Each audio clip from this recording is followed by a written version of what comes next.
Shalom, selamat pagi Bapak Ibu Saudara. Kembali kita di dalam ibadah PLT pada hari ini di ibadah pagi lawatan Tuhan.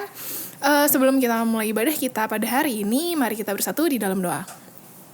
Tuhan, kami mengucap syukur Tuhan untuk hari ini, untuk pagi hari ini Tuhan, kalau kami boleh beraktivitas kembali seperti biasanya Tuhan, itu semua berkat anugerah-Mu ya Bapak. Tuhan, kalau sebentar kami mau sedikit mendengar dari kebenaran firman-Mu, kami mau duduk di hadapan-Mu sebelum mulai aktivitas kami. Kiranya Tuhan yang boleh berkati kami, persiapkan hati kami Tuhan supaya boleh berkenan di hadapan-Mu, dan kiranya juga Tuhan berkati supaya hari ini boleh berjalan dengan baik. Terima kasih Tuhan, kami mau buka PLT pada pagi hari ini dengan penuh ucapan syukur di dalam nama Tuhan Yesus. Haleluya, amin.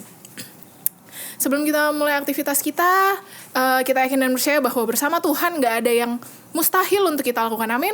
Kita mau katakan, nothing is impossible.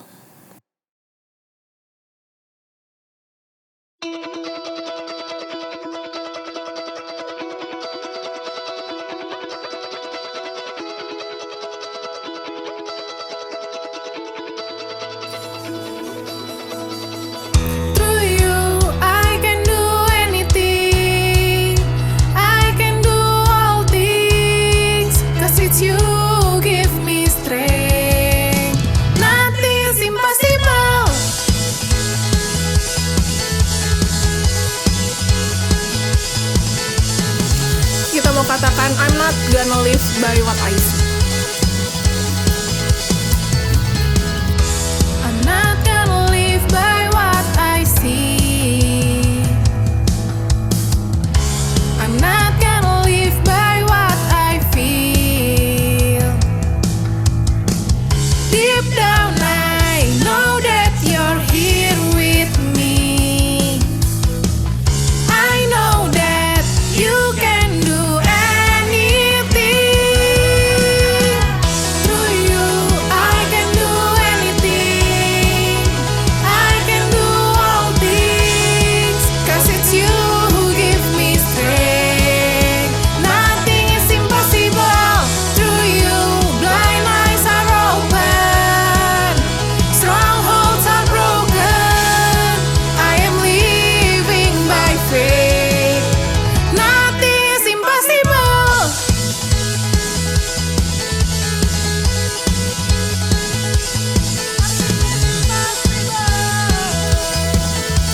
lagi katakan,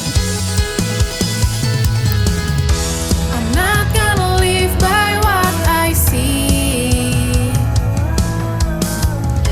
I'm not gonna live by what I feel.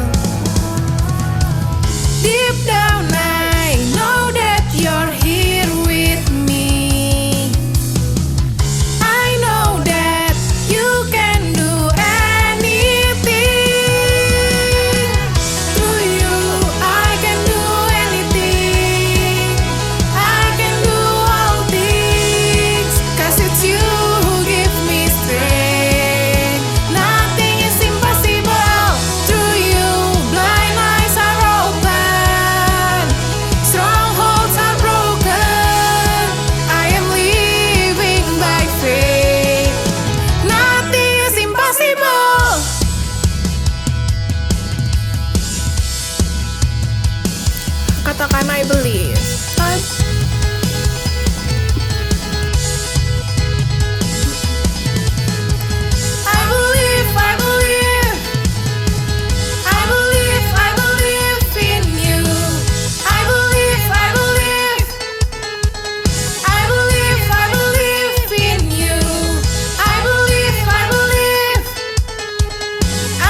Mari kita satu dalam doa. Bapa, kami bersyukur untuk pagi hari ini Tuhan.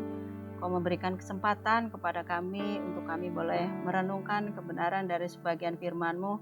Berkati kami semua Tuhan, biarlah firman yang akan disampaikan menjadi berkat buat kita semua. Di dalam nama Tuhan Yesus kami mengucap syukur. Haleluya. Amin. Shalom Bapak Ibu yang dikasihi Tuhan. Izinkan saya untuk bersaksi terlebih dahulu sebelum melanjutkan kebenaran firman Tuhan. Renungan pada pagi hari ini, tanggal 1 Januari kita semua mendapatkan ayat tahunan dari gereja, dan ayat tahunan itu didapat dari roti yang untuk perjamuan kudus. Di dalam roti perjamuan kudus ada tertulis ayat Alkitab yang untuk kita 1 tahun. Waktu saya mengambilnya dan saya membacanya, saya agak terkejut gitu, agak kok nggak sesuai dengan apa yang saya harapkan begitu. Jadi saya merasa ini firman kok seperti ini ya Tuhan gitu. Jadi saya mengambil, saya membaca, saya mengingat pasal dan ayatnya. Setelah itu saya taruh di tas, lalu saya masuk ke dalam ikut perjamuan kudus. Dan saya juga ingat waktu teman-teman mengambil gitu, saya melihat reaksi teman-teman juga waktu membacanya tuh ada yang wah puji Tuhan, wah sukacita gitu, ada yang wah ini pas nih buat saya gitu. Dan saya melihat bahwa firman ayat tahunan yang teman-teman dapat itu sepertinya pas gitu untuk mereka begitu. Tapi untuk saya merasa bahwa saya kurang sreg begitu. Tetapi saya juga menyadari bahwa setiap ayat di dalam Alkitab itu adalah perkataan Allah, yaitu teguran, juga nasihat, juga ada mengajari kita untuk hal-hal yang memberi pengertian kepada kita gitu. Jadi kita tidak bisa oh Tuhan saya nggak bisa nih mau firman-Nya yang ini aja gitu, menghindar dari apa yang maunya Tuhan itu kita nggak bisa gitu. Jadi saya sadar betul bahwa itu tidak baik buat saya. Dan saya ingat juga Mazmur 139 ayat 7 dikatakan begini, kemana aku dapat pergi menjauh dari roh-Mu, karena kemana aku dapat lari dari hadapan-Mu. Jadi walaupun saya menginginkan ini ayat tahunan itu yang berkenan di hadapan saya gitu, berkenan untuk saya, sreg di hati saya. Tapi kalau Tuhan udah maunya nih, cocoknya untuk kamu tuh seperti ini, saya tidak bisa menghindar. Jadi dan saya harus menerima. Dan setelah beberapa hari saya dihubungi oleh tim multimedia untuk membawakan renungan yang diambil dari ayat tahunan. Saya kaget lagi, wah Tuhan ini kok seperti ini gitu. Dan benar bahwa apa yang Tuhan udah mau kita nggak bisa ngindar. Dan saya ingat waktu Pak Gembala, cuplikan khotbah Pak Gembala tahun baru, bahwa Pak Gembala katakan bahwa kalau siapa yang mau diberkati, siapa yang mau dipulihkan harus mau diproses sama Tuhan. Dan saya berterima kasih gitu pada Tuhan bahwa oh iya Tuhan, saya tidak bisa meminta sesuatu yang menjadi kehendak saya, bukan kehendak Tuhan. Dan saya merasa bahwa firman yang tahun baru yang saya dapat itu sangat memberkati saya. Dan inilah firman-Nya, yaitu Yakobus 1 ayat 20, sebab amarah manusia tidak mengerjakan kebenaran di hadapan Allah.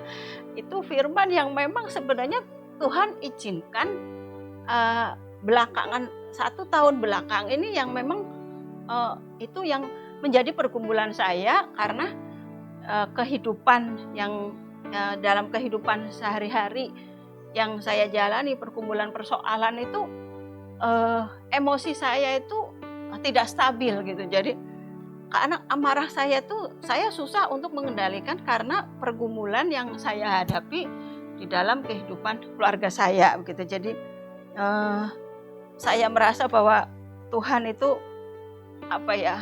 luar biasa gitu, bahwa tidak kebetulan atau tidak mengada-ada kalau memang Tuhan udah izinkan untuk saya membawa renungan untuk hari ini.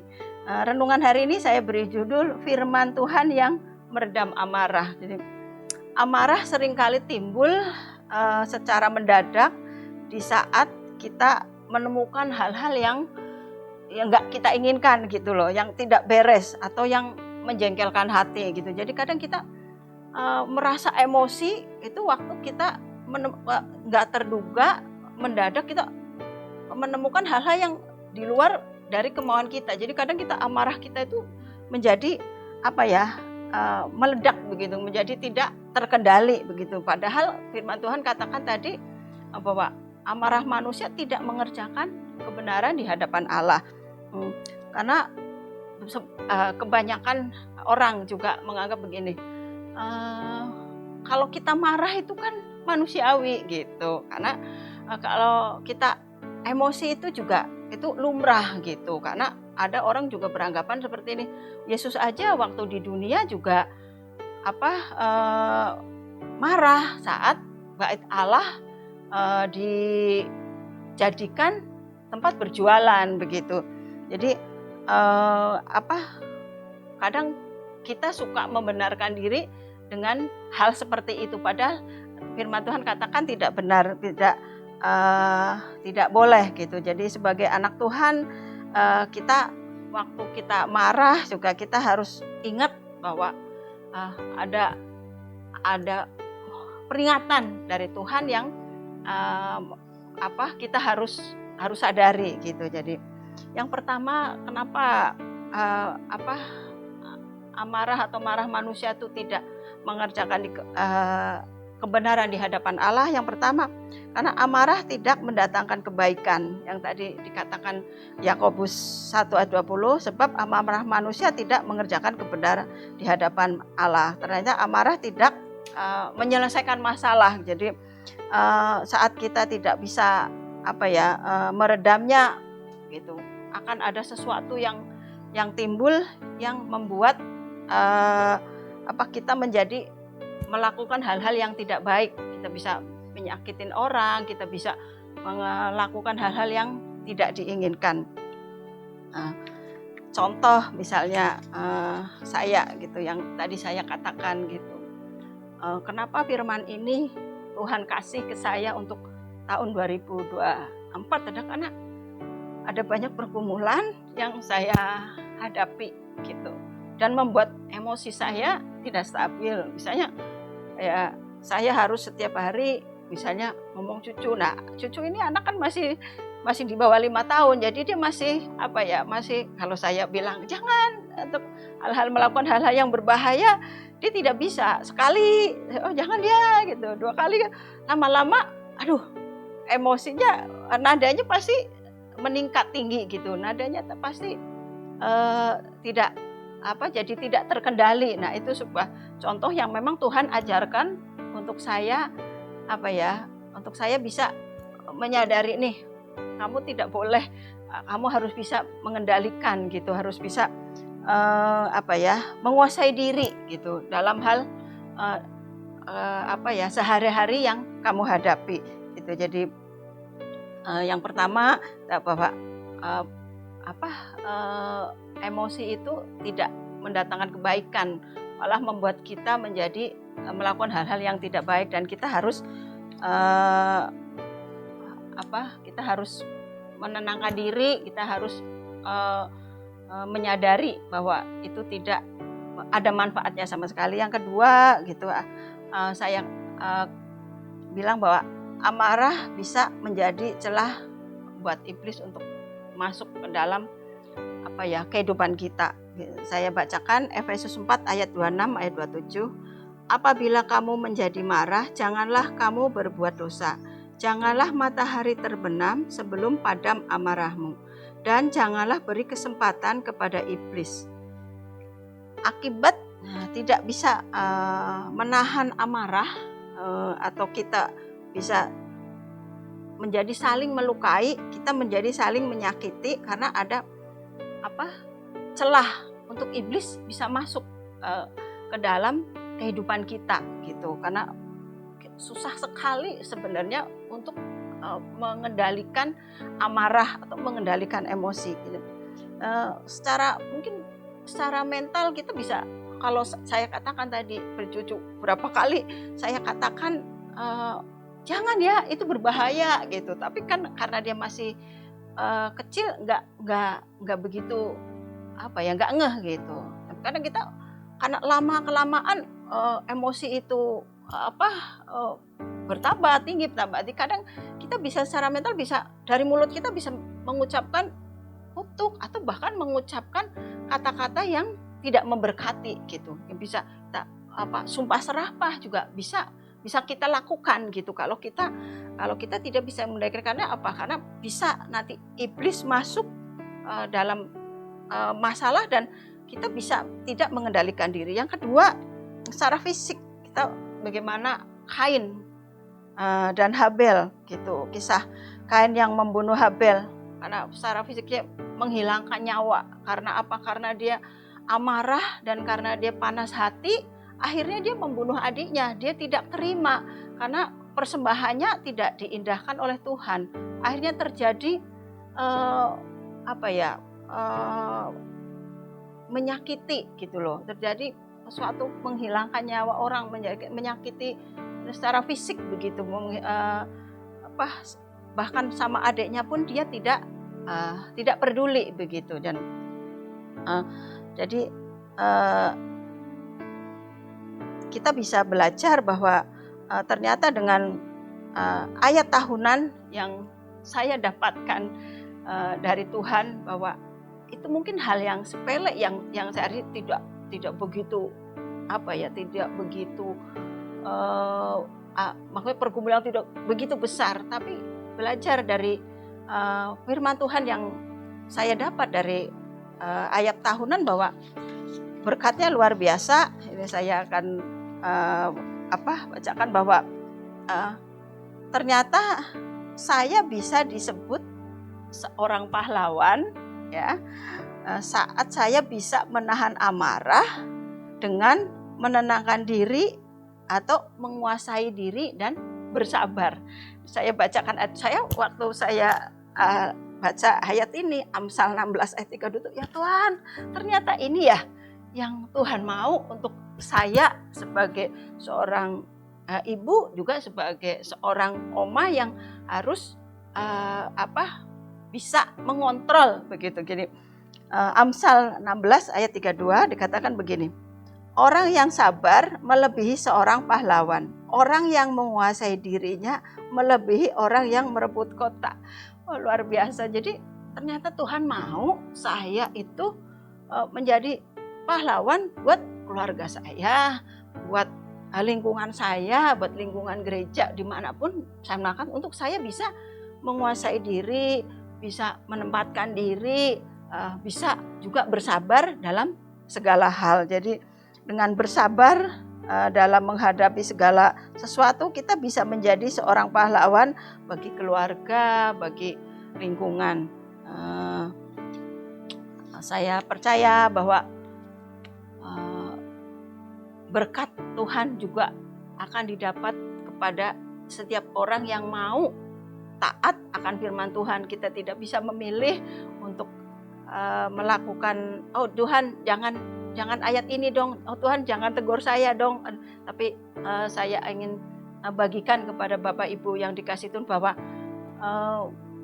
apapun yang Tuhan mau, apapun yang Tuhan izinkan, ikuti alurnya Tuhan, ikuti maunya Tuhan, karena ternyata Tuhan sudah menyiapkan berkat untuk kita, untuk keluarga kita. Mari kita satu dalam doa. Bapa, kami bersyukur untuk firman-Mu. Engkau telah mengingatkan kami untuk menyikapi segala sesuatu tidak dengan amarah, karena amarah tidak mengerjakan kebenaran di hadapan-Mu. Pimpin kami Roh Kudus untuk selalu bersyukur dan bisa menahan diri dalam menyikapi setiap persoalan dalam kehidupan ini. Kami juga berdoa Tuhan untuk kegiatan sepekan ini Tuhan. Berkati setiap ibadah dalam sepekan ini. Berkati juga para hamba Tuhan, penatua, diaken, aktivis, dan seluruh sidang jemaat-Mu. Setiap apa yang kami kerjakan dibuat berhasil dan beruntung oleh Tuhan. Terima kasih Bapa, di dalam nama Tuhan Yesus kami ucap syukur. Haleluya. Amin. Tuhan Yesus memberkati.